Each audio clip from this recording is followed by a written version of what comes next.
Art is always a bit of a mind game between the spectator and the artist, where context is key. So I want to tell you about 5 iconic yet confusing paintings from the Tretyakov Gallery. This painting is called Bathing of a Red Horse. It's by Russian artist Kuzma Petrov-Fotkin. The artist's original idea for a genre art painting outgrew itself, but he only realized it after having learned that the Russian Empire entered World War I, some 2 years after the painting had been finished. So that's why I painted Bathing of a Red Horse, Petrov-Fotkin said upon hearing the grim news. It was a premonition about an upcoming social catastrophe. Petrov-Fotkin was inspired by the Novgorod school of icon painting, famous for this bold color code.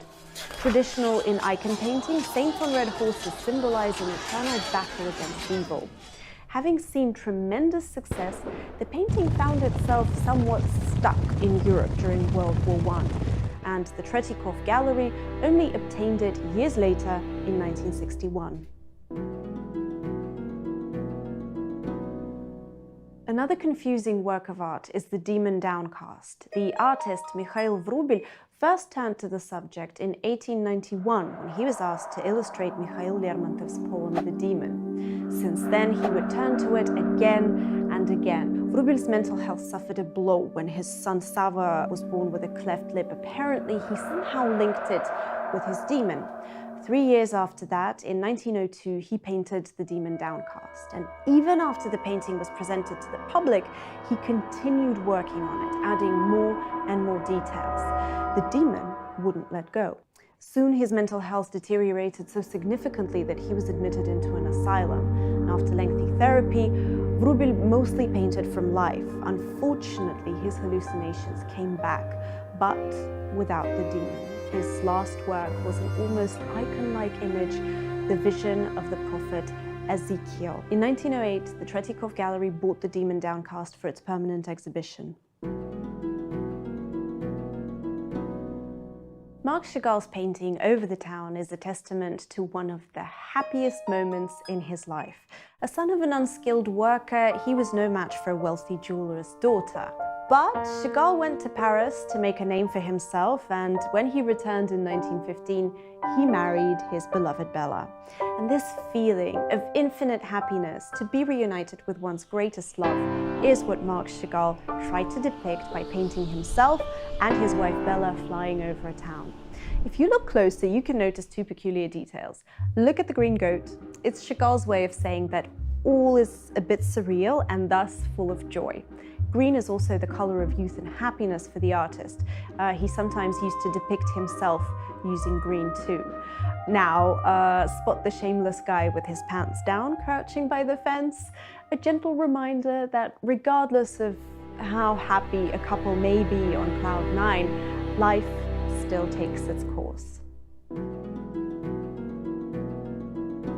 Despite the fact that Vasily Vereshchagin painted the apotheosis of war way back in 1871, this work looks painfully modern. After graduating from the Sea Cadet course, Vereshchagin left the army and entered the Academy of Arts.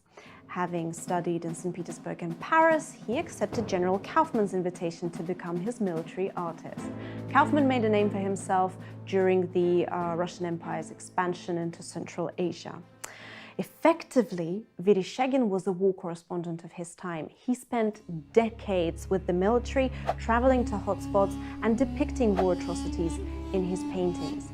The apotheosis of war is perhaps his most memorable piece. A pile of skulls with sword marks, vultures hovering above. This timeless scene shows how merciless any war conflict is.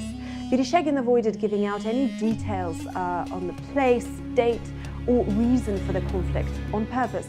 Potentially set anywhere, it could have happened 500 years ago, or be a premonition of what is yet to come.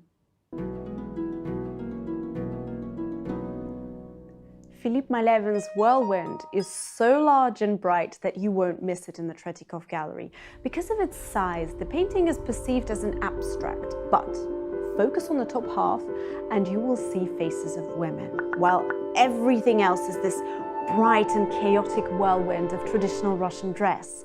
The artist experimented with composition, and his goal was to lure away the spectators' eyes from the faces, turning the dresses into the main attraction of the painting. Malevin decided to work with pure pigments to create very bright colors. The formula suggested careful use of thinner.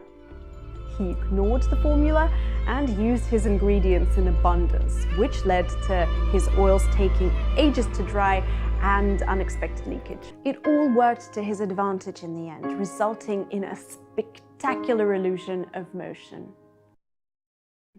Well, I hope you are now intrigued and maybe even have the urge to go see these original paintings in the Tretyakov Gallery. Please let us know in comments below if you would like to find out more about other Russian galleries and museums. And until then, bye!